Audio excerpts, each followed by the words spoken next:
多謝各位傳媒朋友，各位香港市民，係非常之高興有一個機會咧，再次同大家介紹有關喺香港西九文化區興建香港故宮文化博物館。今日呢個記者招待會咧，係啟動由西九文化區管理局即將進行就住喺西九文化區建設香港故宮文化博物館嘅公眾諮詢工作。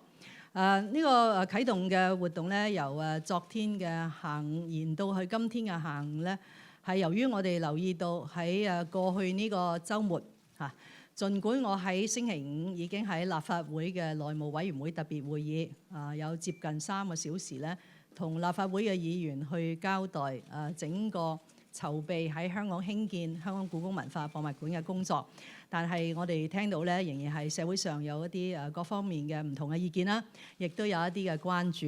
咁所以喺呢啲關注同埋唔同嘅意見係未能夠我本人親自再去解説之前呢，去啟動呢個公眾嘅諮詢工作咧，恐怕會係失咗焦，亦都令到係公眾嘅注意力咧係分散到佢剛才講嘅關注同埋一啲唔同嘅意見，而係唔能夠重點喺未來6個禮拜參與呢個公眾諮詢嘅工作。咁所以咧，我係決定咗喺呢個時候咧，先進行呢個公眾諮詢嘅啟動活動，亦都係我親自出席上半部呢個嘅新聞發佈會，向公眾進一步解釋。喺香港西九文化區興建香港故宮文化博物館呢，係一件好事，係一件非常之難得可以做成嘅事。咁所以我哋每一位呢，都係有責任讓呢件事呢係辦好。咁當然包括即將進行嘅公眾諮詢。咁所以我喺呢度呢，都率先呼籲廣大嘅市民，無論你對於文化嘅認知啦，或者文化嘅興趣係有幾多，我都呼籲大家咧可以參加我哋跟住進行嘅公眾諮詢嘅工作。當然今日好似頭先講咧，係一個西九文化區管理局去主持或者係舉行嘅記者招待會。咁但係我坐喺呢度咧，亦都好似上一次咁咧，係以雙重身份嚟到去回應社會上嘅關注嘅。分別係政務司司長啦，同埋係呢個西九管理局董事局嘅主席。因為喺籌備呢個過程裏邊呢，係唔單止係一個西九管理局嘅工作，亦都係有特區政府同埋中央政府咧係聯絡同埋磋商嘅工作喺度嘅嚇。我哋留意到喺過去呢10日8日啦，社會上就住呢個項目係有唔同嘅提問，有唔同嘅意見，亦都有一啲關注。咁所以為咗方便市民掌握嗰個實際嘅情況，亦都係方便傳媒嘅報導咧，我哋做咗一份相當詳盡嘅回應。咁回應裏邊嘅內容咧，都係我哋歸納咗，亦都梳理咗近日我哋聽到有關呢個項目嘅意見。咁呢份文件咧係長達16版嘅嚇，就係一共有32條有關呢個項目嘅題目。咁為咗方便大家了解咧，呢啲32條嘅題目咧，亦都係分類。我簡單讀一讀咧，大家都知道應該涵蓋咗近日對於呢個文化項目嘅意見啦。咁第一類嘅提問咧係關於選址，特別喺選址裏邊香港故宮文化博物館選咗嘅用地，究竟同西九管理局董事局喺早前決定不再建設一個大型表演場地個情況係點樣？我再喺呢度重申呢，兩者係絕無關係嘅嚇。咁所以喺今次提供嘅文件裏邊呢，為咗釋除公眾嘅疑慮，我哋將呢個大型表演場地或者英文叫嘅 Mega Performance Venue 簡稱咧係 MPV， 整個由西九管理局嘅管理層同埋董事局詳細考慮嘅時序咧，都鋪陳出嚟。咁所以大家係好清楚、好明顯睇得到咧，去研究甚至係初步決定咗喺目前香港嗰個情況咧，係唔會再去建設呢個大型表演場地嘅時間咧，係早於我哋有呢個建設一間香港故宮文化博物館嘅時間嘅。第二咧，我哋亦都係樂意盡量喺唔違反合約嘅原則，同埋唔公佈一啲商業敏感嘅資料嘅大前提之下咧，盡量係將有關呢個 MPV 研究嘅顧問報告嘅內容咧係公開嚇。尤其是如果立法會議員係希望可以閱讀呢個報告咧，我哋一定係會諗啲方法咧，等佢可以喺一個保密嘅情形之下，因為我哋要尊重嗰啲商業敏感性嘅資料啦，同埋尊重為我哋做呢個工作嘅顧問公司啊。當我哋揾到個方法咧，係可以俾立法會議員咧係詳細查閱呢一啲嘅顧問嘅報告嘅。第二類嘅提問咧係有關委聘設計顧問。第三類嘅問題咧係呢個項目嘅工程造價同埋營運嘅資金。第四類咧就係項目點解係需要喺簽訂合作備忘錄之前咧係保密。第五類嘅問題就係有關近日康文署舉辦呢個故宮全接觸系列嘅活動引起嘅大家有啲意見啦。最後咧就係關於公眾諮詢嚇。咁我喺呢度唔重複我哋提供咗嘅資料，不過稍後如果傳媒嘅提問咧，啱啱係問中32條嘅其中一條題目咧，我就會簡單回答，就請大家咧或者喺稍後係可以睇呢啲資料。喺呢一節嘅記者招待會完結之後咧，我哋就會馬上係派送呢啲資料俾大家。呢啲資料咧亦都喺網上嚟到去發放嘅。最後我想介紹下今日喺台上幾位同事嚇。過去呢幾日咧都有人問我嘅所謂核心小組嘅成員係邊幾位咧？因為由於整個項目喺簽訂合作備忘錄之前咧係需要保密，咁我喺立法會咧亦都係講咗，我哋做呢個工作嘅同事咧係一隻手掌咁多嘅啫嚇。咁係我嘅所謂核心小組。咁今日咧就請晒我嘅核心小組咧嚟到同大家見面。如果大家有嘢係想直接問核心小組嘅成員咧，我相信佢哋每一位咧都願意回答嘅。民政事務局常任秘書長馮太當然喺呢個項目扮演重要嘅角色，因為呢個係講緊文化政策，而西九文化區嘅建設咧，以分工嚟計算咧，亦都係屬於民政事務局嘅嚇。咁有關柏志高先生嘅參與咧，就更加重要啦，因為我嘅另一個身份咧就係呢個西九文化區管理局董事局嘅主席啦。咁但係要係進行一啲執行嘅工作咧，都要係請西九管理局嘅管理層。咁柏志高先生咧就係呢個管理層嘅最高級嘅人員啦，就係我哋管理局嘅行政總裁。咁喺最右手邊咧係吳志華博士。吳志華博士咧係康樂及文化事務署管轄文化嘅副處長。如果大家記得咧，整個緣起點解會有同故宮博物院去磋商香港興建一個長期展示故宮文化嘅博物館咧，都係建基於過去5年我哋同故宮一系列嘅合作嚇。咁吳博士咧係全程參與去策劃每一次故宮俾我哋嘅大型嘅展覽嘅。咁所以佢同內地有關文化部同埋故宮嘅同事咧，亦都係非常之熟悉。最後咧就係大家比較少見嘅鄧文彬先生。Stephen 咧就喺當時喺我哋做緊呢個核心小組嘅時候咧，佢係建築署嘅副處長。佢嘅專業咧係一位建築師。咁所以喺籌備呢個項目，除咗有文化嘅內涵咧，我都需要知道一啲技術建築嘅問題。咁所以就係有參加，亦都請咗當時嘅副處長咧，係 Stephen 咧，係參加我哋呢個核心嘅小組。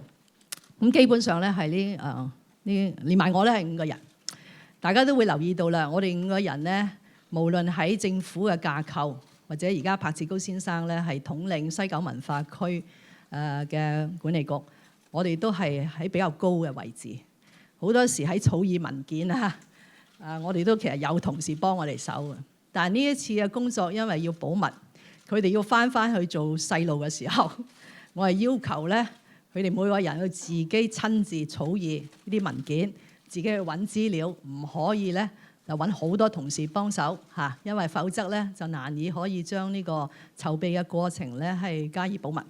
我自己亦都要回復翻去草擬文件嗰個嘅時代，係好多嘅最後嘅文件咧，我都有份咧係需要參與嚟到去草擬嘅。喺我哋呢個核心小組工作咗呢年幾，去籌備喺香港西九文化區建設呢個香港故宮文化博物館咧，我哋係感到非常之興奮，亦都感到非常之榮幸，能夠喺呢個時刻咧有呢個任務，可以為香港建設一個香港故宮文化博物館，係為香港做一件大事。不但只係文化界嘅大事，亦都係香港城市發展嘅一件大事。因為呢個香港故宮文化博物館咧，無論係對於我哋嘅旅遊嘅發展啦，對於我哋青少年嘅教育嘅培育啦，以至到對於為我哋嘅下一代提供更加多喺文化產業嘅優質嘅就業機會咧，都係有好大嘅裨益嘅。咁所以我哋幾位咧，雖然工作係好繁重，除咗喺我哋日常嘅工作裏邊咧，就要肩負呢個項目嚇，但係都感到非常之興奮。尤其是喺籌備嘅過程咧，我哋多次有機會親身接觸故宮博物院嘅單霽翔院長同埋故宮嘅同事，我哋係深深被阿單院長同埋故宮嘅同事嗰份為國家去維護文物，同埋對於故宮文化嘅願景咧係被感動嚇，所以能夠係喺呢啲專家嘅指導之下，同埋大家合作之下咧，做好呢個香港故宮文化博物館咧，實在係一個好難得嘅機會。咁所以正如我喺立法會嘅內務委員會特別會議上講咧，喺整個過程裏邊，如果大家覺得我哋有做得唔好嘅地方，雖然我哋解釋咗點解要保密啦，但係如果大家認為我哋係做得唔好嘅，我哋係接受大家嘅批評嚇。咁但係咧就唔應該將呢個文化嘅項目咧係政治化，從而更加咧係去矮化故宮文化同埋故宮藏品嘅價值同埋重要性，亦都唔可以剝奪香港市民去欣賞、去近距離欣賞故宮文物呢個機會。我嘅介紹咧係到呢度為止。咁跟住咧，我哋好樂意回答大家嘅提問。而家係答問環節，請傳媒朋友先舉手，等我示意之後咧，你先講你嘅名同埋所屬機構先發問。咁請大家咧，今次每次咧就只係發問一條問題啦，等其他嘅傳媒朋友都有機會發問。咁而家開始，前面黑色衫嗰位女仔。Hi, I'm from RTHK. Mr. Stem, how practical and useful is this public consultation? After all, can we object building this museum at all and ask for a change in the architect? You mentioned you're also a proactive official. Do you mean that you like to sign a deal and secure a deal with Beijing first and then ask Hong Kong people's view on that? Is that what you and how you would like to lead Hong Kong? Thank you. Well, any project of this scale, or by extension, any major policy initiative has to go through a process. This is nothing unusual. So we conceive policy initiatives from time to time. We prepare for policy addresses. We prepare for annual budgets. And most of these exercises are done in a confidential manner until we are ready to disclose and announce. And then we listen to public opinion. That is a very usual way of doing government policy work. So as far as the Hong Kong Palace Museum project is concerned, I have explained at length why the process of discussions and preparation has to be undertaken in a confidential manner until the signing of the Memorandum of Understanding. Because the signing of the Memorandum of Understanding is the first step to signify the formality of this collaboration. But it has to be followed through by a collaborative agreement to be signed within the next 6 months. So the public consultation that we are about to launch will have a very meaningful purpose of giving us views, comments on how we should craft this collaborative agreement in terms of the actual operation of the Hong Kong Palace Museum. And also on the other hand, because like all other museums all over the world, the building of the museum itself is a very important matter. So in the second part of this press conference, the design consultant, Mr. Rocco Yim, will also share with the media and with members of the public the design concepts that will guide him in designing this very important museum project for Hong Kong. 前面綠色衫嗰位女仔。司長其實都想問翻咧，因為出邊傳緊你辭職啊，今次呢個會係咪你最後一次以董事局主席嘅身份去主持會議啦？咁同埋就係、如果係嘅時候，之後成個故宮項目嗰個跟進工作會係即係點樣做咧？有關跟進嘅工作咧，當然係有唔同嘅政府局啊、部門啊。最重要咧就係喺簽訂咗呢個合作備忘錄之後咧，主要嘅工作咧都係由西九文化區管理局嚟到去執行嘅。因為嗰個備忘錄咧都係由西九文化區管理局董事局嘅主席嚟到去簽訂。唔係由康樂文化事務署或者係民政事務局去簽訂嘅。咁所以喺今日較早時間咧，就管理局亦都開咗一個會議啦。我哋都初步傾過跟進嘅工作係點樣樣。但係而家目前最重要咧，就係由西九文化區管理局柏志高先生領導嘅同事咧，係做好呢個公眾嘅諮詢嘅工作嚇。今日嘅記者招待會嘅目的咧，係同大家交代有關興建呢個香港故宮文化博物館，所以我就唔會回應有關行政長官選舉嘅問題。不過我真係希望咧，如果傳媒又好，有啲個別嘅人士係對於行政長官選舉佢有睇法、有意見嚇，呢個係另一件事，係唔可以同，亦都唔應該同一個咁重大嘅文化項目咧係扯上關係。下一條問題，後邊灰色衫戴眼鏡嗰位男仔。司長你好 ，TVB 張家浩，其實就係想問翻，究竟即係今次其中一個爭議點就係委任嚴迅奇先生。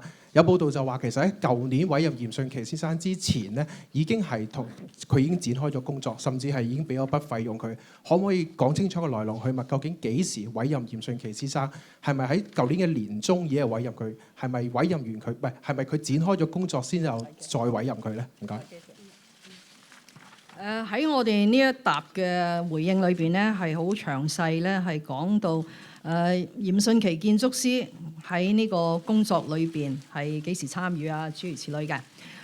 簡單而言咧，其實都好難簡單，都好複雜，要慢慢解俾大家聽嚇。我係第一個接觸嚴迅奇先生嘅官員嚇。喺2016年嘅5月。我就係第一次係主動邀請嚴迅奇咧，就同我會面。我係向佢透露咗，我哋係保密啦，當然係喺保密嘅情形之下咧，我哋正係考慮一個咁嘅項目。咁亦都係詢問佢是否願意都係參與呢個項目。咁當然阿 Rocco 咧，亦都係同意，因為等於每一個在座我哋坐喺呢度幾個人，能夠有機會喺呢個做一個歷史性嘅事，為香港建設一間香港故宮文化博物館咧，大家都感到非常之興奮。咁所以之後咧，就由柏志高先生咧係代表西九文化區管理局咧，就同嚴先生去商量究竟佢嘅參與係點樣樣咧。咁所以喺我哋11月28號董事局係同意去建設呢個故宮文化博物館，然後隨後喺北京12月23號簽訂呢個備忘錄之前咧，嚴先生嘅參與咧，就係為我哋做咗一份顧問嘅研究。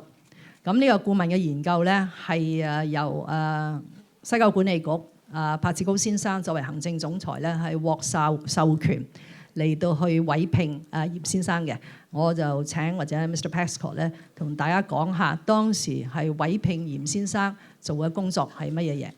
但係呢個唔等於係喺咩決定咗興建故宮博物館之前已經偷步啊，請阿嚴迅奇做咗乜嘢嘢？呢個係兩碼子嘅事嚟嘅。Thank you. The appointment, and I think there are two issues you need to be aware of. The first appointment was in the context of a study of the site, and we appointed Mr. Yim under delegated authority, which we have from the board, to undertake specific studies related to initial work. Clearly, we needed to know, would we be able to use the site in question? Would we be able to fit in the facilities that we need, etc.? So it was very much preliminary work at that stage and had no commitment beyond that. Subsequently, of course, as the Chairman has explained, the formal appointment was taken to the board as it should be, and the board then took that formal decision. 前面灰色衫嗰位男仔，單鏡係，你好，司長。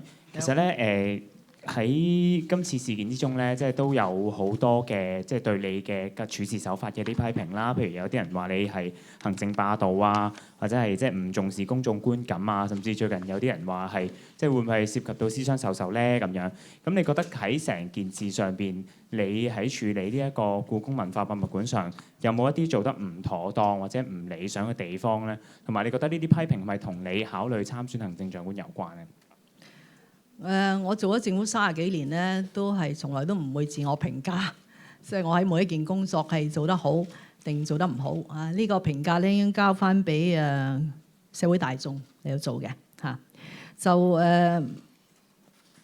嘅私心同埋私利，我覺得大家有常理嘅人咧都會問：究竟喺為香港建設一個香港故宮文化博物館，喺土地嘅運用係正當係適合，喺資金嘅方面咧能夠亦都可以得到香港賽馬會慈善信託基金嘅慷慨捐助，更加重要咧係能夠可以得到中央政府各個相關嘅部委嘅配合，喺文物出境嘅政策嗰度提供一啲嘅方便，讓香港能夠長期展出故宮嘅文物。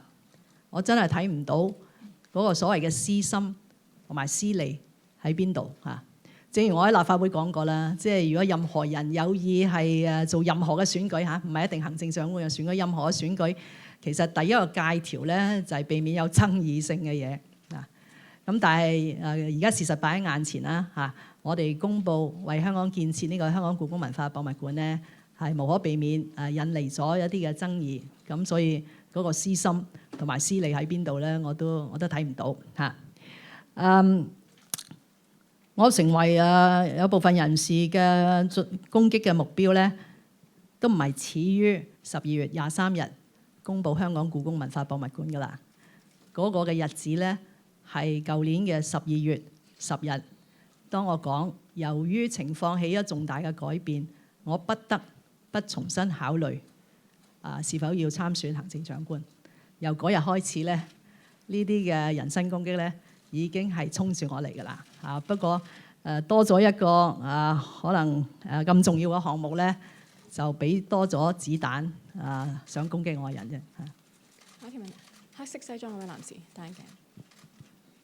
司長你好啊，先想問下咧，就係關於嚴迅奇嗰部分，你話你有好詳盡嘅文件，即係交代呢個答案，但係我哋手頭上係冇。我想司長你親自可唔可以講清楚，究竟委任嚴迅奇嘅過程，係咪涉及幾多錢啦？幾時委任啦？同埋點解係研究嗰個大型劇場嘅用地，會到嚴先生去最尾係要求佢係設計一間博物館？第二個問題就係司長你上星期出席立法會嘅時候，點解唔開誠佈公，將呢啲所有嘅文件拎晒出嚟，話晒俾公眾知，而要去到傳媒揭發咗某一啲事情之後，你先至再開第二次記者招待會去交代，係咪當中涉及一啲乜嘢嘅隱瞞或者其他嘅情況？司長唔該。我哋連喺呢啲答裏邊咧，連你剛才講嘅近乎有啲陰謀論咧，我哋都嘗試回應。其中就係話咧，喺短時間內，即係12月23號公佈咗呢個項目。中間有聖誕假期嚇，我12月26號由北京返抵香港咧，已經係公開講，我好樂意去立法會交代，亦都會進行公眾諮詢。到跟住我又去咗北京啦，大家都知道。咁喺10月30號咧，我亦都係第一時間同內會嘅主席李慧瓊議員咧，係揾一個日子，盡早能夠向立法會交代。喺呢段咁短促嘅時間，我哋要做文件，其實個文件我都覺得做得相當詳盡。但係要求一份嘅文件喺咁嘅時間裏邊能夠去籌備，去交代翻1年多係籌備呢個項目裏邊嘅工作程序裏邊嘅每一個細節係有困難嘅嚇。咁所以喺多咗時間之後呢，又聽咗社會上嘅關注。因為我哋有陣時咧自己做呢件工作，或者未必覺得呢件事點解會值得關注呢？呢件事好順理成章。但既然社會有關注，我哋亦都有咗比較充足嘅時間呢，我哋就做咗今日呢一份嘅文件。咁所以真係完全並不存在有任何嘅隱瞞。更加唔係所謂擠牙膏式。我哋都有條題目同埋問答咧，就係如果有人批評我哋擠牙膏，我哋點樣去擠牙膏咧嚇？我哋都盡量係開誠佈公，因為理由好簡單，呢個項目係一個好嘅項目，呢件事係一件大好事。我哋有足夠嘅理由點解為咗要做成呢件大好事咧，就要將個過程去保密。但個過程做完咗，可以簽訂咗備忘錄咧，就唔需要保密啦。其實應該係不斷咁出嚟講，希望賺取多啲嘅讚賞啊，或者係掌聲啊咁樣樣。咁所以純粹就喺個準備文件問嘅過程，或者係聚焦喺啲咩嘅議題嗰度咧，就或許我哋未睇得全面。咁所以有啲大家好關心嘅議題咧，我哋寫文章我哋又漏咗。咁但係我哋都知道大家係關注，我哋咪答咯嚇。我哋答而家仲係好歸納，梳理咗好多問題咧，咁樣嚟答。另外一個咧就係關於你問，其實第一個問題唔能夠簡單答嘅，即係你必須要花啲時間睇呢個文件嚇。我哋因為仲喺度改緊幾個打錯咗字啊，所以係印緊。如果今日印好，我即刻派俾大家嚇。印好咗，印好咗。唔係你知嘅嚇，不過你要再清楚聽我講，我好願意講嚇。不過我講得耐咧，啲人又話一陣間有啲記者冇得問啦。就個情況咧，就係好似我頭先所講咧，就係我唔再前面講翻2015年9月、2015年12月特區政府經行政長官向中央政府提出有關建議啦。2016年初透過Stephen 同埋其他人，我哋研究選址，去到2016年5月咧，我就基於呢個項目嘅特殊性包括對於呢個項目咁特殊、咁獨特，對於建築師嘅要求嚇，包括希望揾到一位真係本地土生土長嘅建築師咧，為我哋建設呢個香港故宮文化博物館。於是我就首次接觸嚴迅奇先生，就詢問佢對於參與故宮文化博物館設計嘅興趣。喺徵得嚴先生嘅同意之後咧，我就將呢件事咧就係交咗俾柏志高先生去跟進。咁剛才柏志高先生答咗咯，佢就係咧行使咗佢獲董事局授權，而係去委聘咗嚴先生咧，就為呢個選址。而當時嘅用地咧係冇錯，係嗰個展覽中心同埋大型表演場地，所謂 P46同埋 P47呢兩塊嘅用地咧，就提供一啲前期嘅顧問服務。工作範疇就包括為呢個多用途場地同埋博物館咧做一個初步嘅技術性嘅研究。但係嚴先生嘅工作咧，同董事局決定係唔再跟進嗰個 MPV 係完全冇關。佢只係話嗱，塊地喺呢度啦 ，Rocco， 唔該你睇下呢塊地，除咗可以起一個博物館，可唔可以起翻一個展覽中心咧？嚇，同埋周邊嘅酒店啊，點樣可以配合咧？因為有啲人以為我哋起咗博物館咧就冇晒其他嘅酒店啊、展覽中心，唔係嘅，因為博物館只係佔地1萬平方米，起嘅樓面面積咧係3萬多，咁所以係仲有土地，仲有樓面面積咧可以起其他嘢。咁所以 Rocco 嘅工作咧就係提供呢個前期嘅顧問服務咧，係做呢啲工作。呢個工作咧就去到2016年大概11月就完成啦。咁所以由11月到正式委聘咧，就係經11月28號嘅董事局會議上咧，係正式就係委聘嚴先生咧做我哋呢個項目嘅 lead consultant 主要嘅顧問嚇。咁但係其實係兩個唔同嘅。換句話說，如果發生咗啲咩事，Rocco 做完第一部分大概係450萬嘅顧問費咧，佢可以停㗎啦嚇。但係我哋基於同樣嘅考慮啦，項目嘅特殊性同埋佢係一位享負盛名嘅建築師，亦都起過大型嘅博物館，咁所以董事局咧係11月28日，呢個就唔係我或者係柏志高咩授權啦，呢個係董事局喺11月28日咧就係通過，係一致通過咧係委聘嚴迅奇先生咧成為呢個項目嘅主要嘅顧問嚇，咁就係咁樣樣。下一個問題。白色衫後邊嗰位女仔，司長有線電視楊曉峰啊，頭先咧你都提到啦，其實你5月已經揾嚴迅奇噶啦，點解你會覺得即係呢個係同呢個偷步係兩碼子嘅事咧？你冇經過個 board 咧，就已經係揾嚴迅奇咧，已經跳過晒所有程序咧，覺唔覺得係開咗壞先例咧？當然唔係啦，每一個咁大型嘅機構，包括特區政府咧，都有一啲權力咧係賦予個主席或者個局長，亦都有一啲權力咧係所謂授權嘅嚇。否則你每一樣嘢翻去董事局係根本冇辦法做，即係等於我哋同立法會嘅關係一樣。我哋係咪每一個工程、每一個研究、每一個前期嘅籌備咧都要立法會撥款咧？答案係唔係？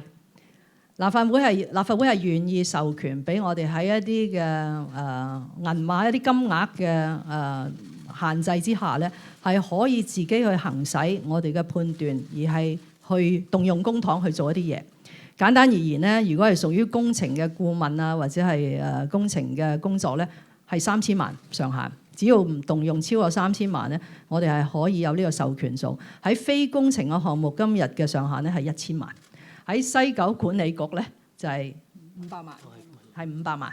咁所以我作為主席，我當然有呢個嘅即係責任啊，就係去做一啲前期嘅工作，讓董事局咧係喺一個有基礎嘅情況之下咧嚟到去討論由管理層提交嘅建議嚇。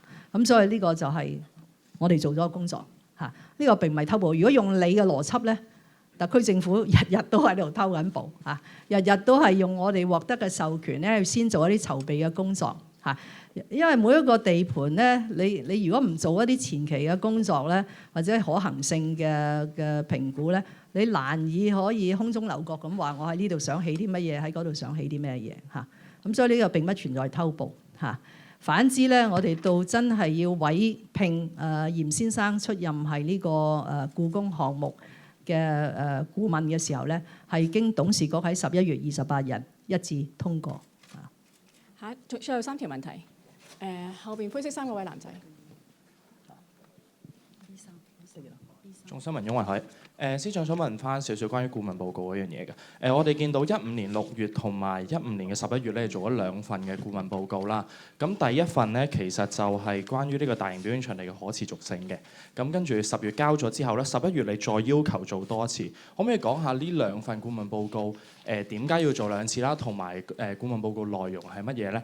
咁你喺立法會都講過咧，係因為有其他大型表演場地，所以先放棄西九呢個大型表演場地嘅計劃嘅。咁但係其實啟德體育園或者其他嗰啲場館都唔係嗰日或者近期嘅事，係好早就已經決定咗，或者好早已經有呢個相關嘅消息。咁點解喺16年喺你見完呢個北京故宮博物院院長之後，先決定要做多次呢個顧問報告咧？唔該。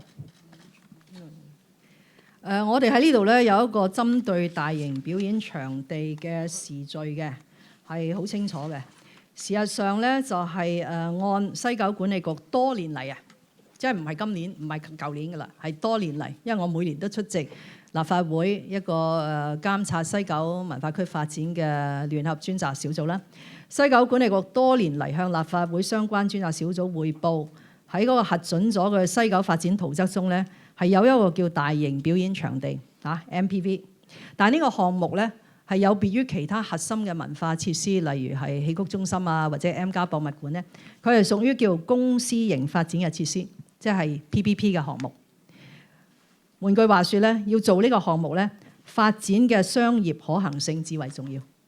如果佢根本冇一個商業嘅可行性咧，西九文化區係攞幾十個億去起咗一個咁嘅大型表演場地咧，就係真係一個大白象，而且會加深咗西九文化區嘅財政嘅困難。咁所以呢個大型表演場地嘅內部檢討，由柏志高先生領導咧，係喺2015年6月已經展開㗎啦。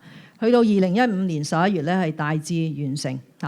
當時檢討初步係顯示喺呢個土地啊，即係頭先講緊 P46、P47 呢個土地咧，去共設一個大型表演場地同埋展覽中心需要咧，係重新配置，即係話用翻原本嘅計劃咧，係有一定嘅困難嚇。咁就西九文化區同埋顧問係需要繼續研究優化有關用地樓面嘅面積同埋使用嚇。所以你頭先提到咧，喺第一次2015年11月翻去西九文化區彙報董事局彙報有關由柏志高先生領導嘅內部嘅檢討嘅時候咧，當時嘅董事局嘅成員咧係要求再進一步去研究嚇。咁所以就係出現咗你剛才講咧，又係揾咗一個顧問嘅研究。但其實喺做呢啲嘅研究過程咧，除咗淨係靠顧問去睇嗰個商業可行性咧，都要睇下整體香港嗰個發展，就係包括喺表演場地嗰方面嘅供應啦，同埋係對於展覽場地嘅需求嚇。喺表演場地嘅供應咧，就同我哋當然嗰個大型嘅啟德園區咧係有關嘅。當然你話喂，啟德園區講咗好多年啦，但係恐怕真正拍板話特區政府會係上馬啟德園區咧，係大概舊年嘅7月，就係當奧運係進行當中咧，行政長官喺佢網誌咧就話我哋必須要作呢個投資，因為呢個投資咧都係數百億計嘅嚇，可能同西九差唔多。咁所以係去到嗰一刻咧，先至可以正式話咧，真係香港會有個啟德園區，裏邊有一個大型嘅運動場。但係呢個運動場嘅設計咧係適合可以做表演，包括係音樂會，因為佢會有一個可以開合嘅上蓋。亦都有一啲配備嘅措施，除咗呢個，而且有人話喂，你起得咁大，我哋唔係要咁大喎，我哋要15位，但係唔係一陣，或者阿馮太可以補充啦。呢個整個設計嘅過程咧，就係多用途嘅嚇，就佢係真係可以由5萬位減到去15位啊、2萬位咧，所以係完全適合可以做表演場地，亦都係差唔多係可以替代咗咧呢個本來喺西九文化區嘅 MPV 嚇。咁所以嗰個理據係相當充分嘅，大家可以睇睇我哋嘅資料啦嚇。至於喺展覽場地嘅需求咧，喺呢一屆政府行政長官自己咧係主持一個經濟發展委員會。經濟發展委員會下邊咧，正正有一個專責小組咧，就係睇香港嘅展覽業嘅需求。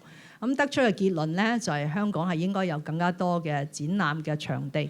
但係可惜我哋喺西九咧就唔能夠提供好似灣仔會展咁大咗，因為我哋嘅定位係做文化噶嘛，咁唔能夠犧牲咗文化設施咧起個大型嘅展覽場地。咁但係我哋都喺今次嘅規劃裏邊咧係保留咗一個展覽中心，咁都可以舒緩一下香港對於展覽場地嗰個嘅缺乏。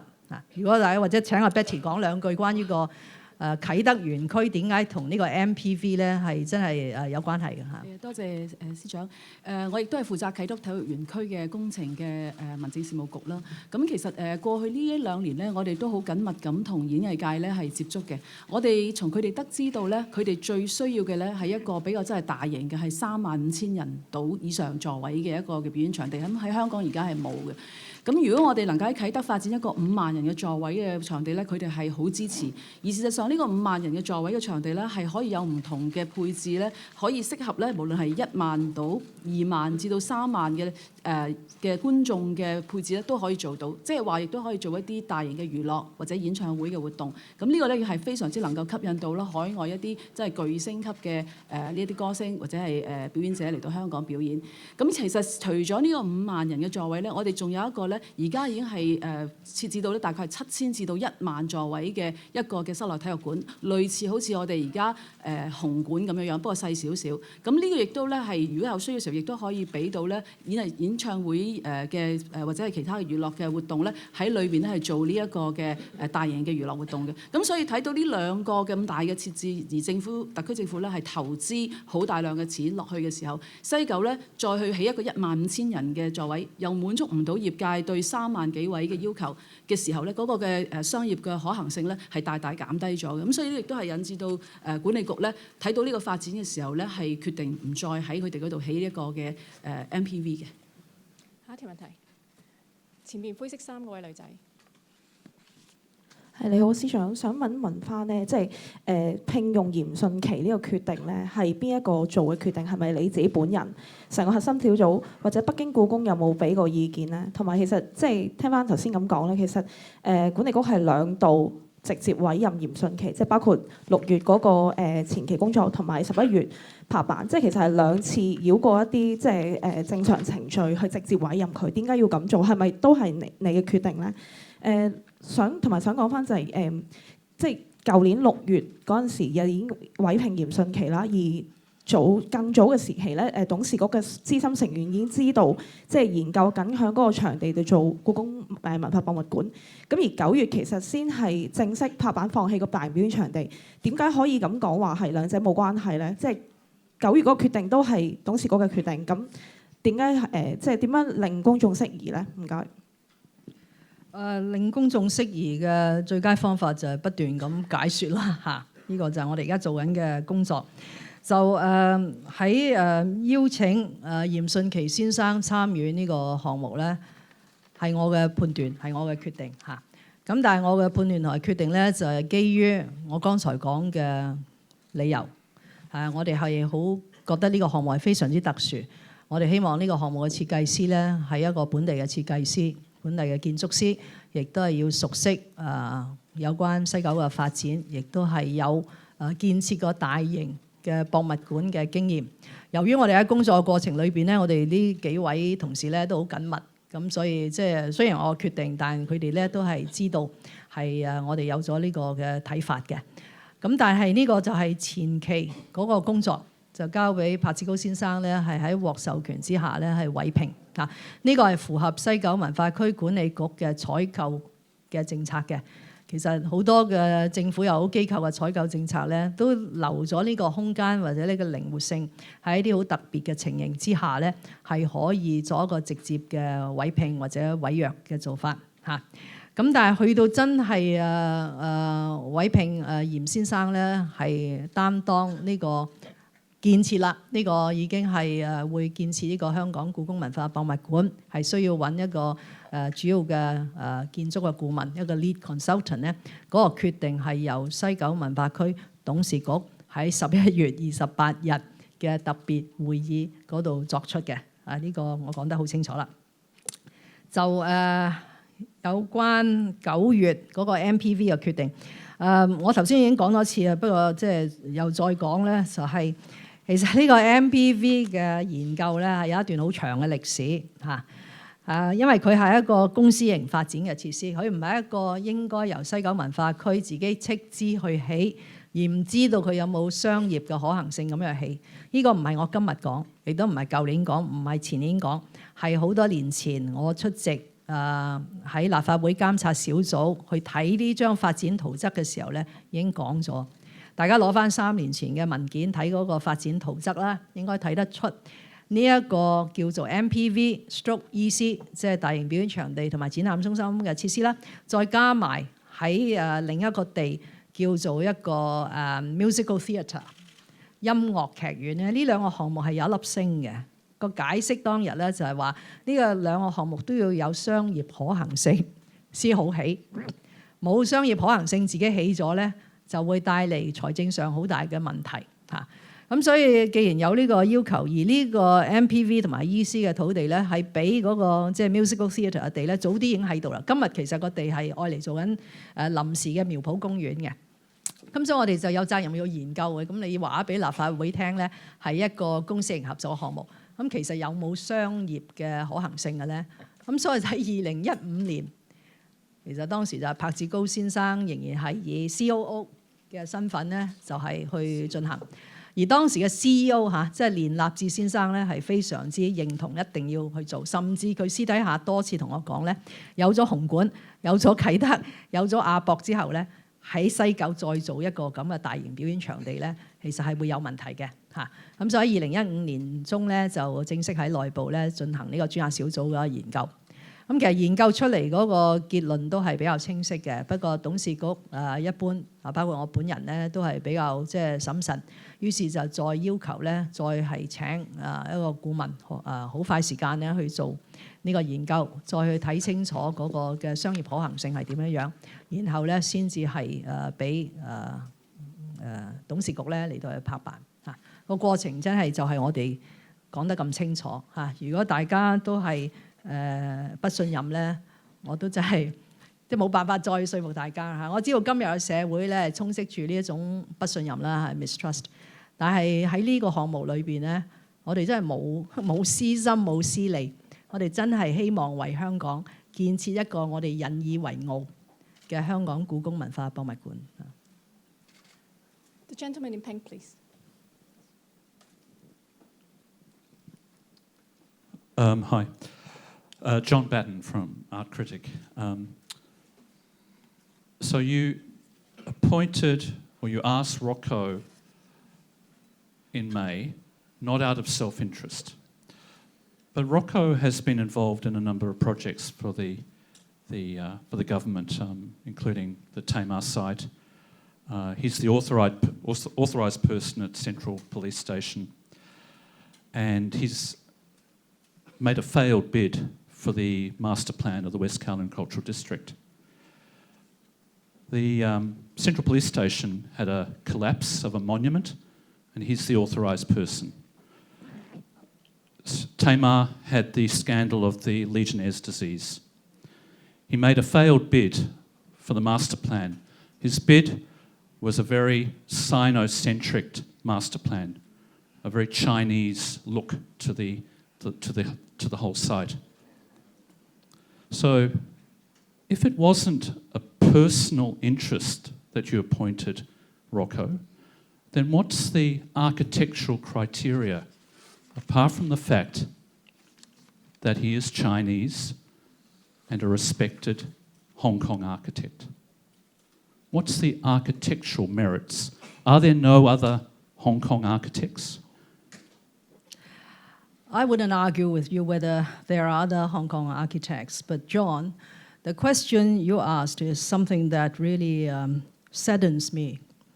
On this very important project, I said many times that people could be unhappy with me. People could challenge me, criticize me, or humiliate me. But please do not smear the important institutions that get this place going. Rocco Yim's practice, Rocco Design Architect, RDA, is a very renowned architectural practice in Hong Kong. Through open bidding, RDA has obtained many works, both in Hong Kong and in the mainland. I give you an additional project, which I'm sure you'll love to quote next time when you ask this question. Rocco Yim is the design architect for our East Kowloon Cultural Center, because it's a wonderful design that many people like, and it satisfies the selection panel of the government. So please don't try to smear individuals or important institutions, including I heard some critics in the Legislative Council about attacking the Hong Kong Jockey Club for giving us this wonderful donation of 3.5 billion to build this museum. There must be a conspiracy behind it. This is not doing Hong Kong any good. We need to move on with confidence, with trust. And I really make an appeal, especially you are an art critic. Don't try to make all these unnecessary and unjustified associations to try to attack this very important project for Hong Kong. Thank you very much.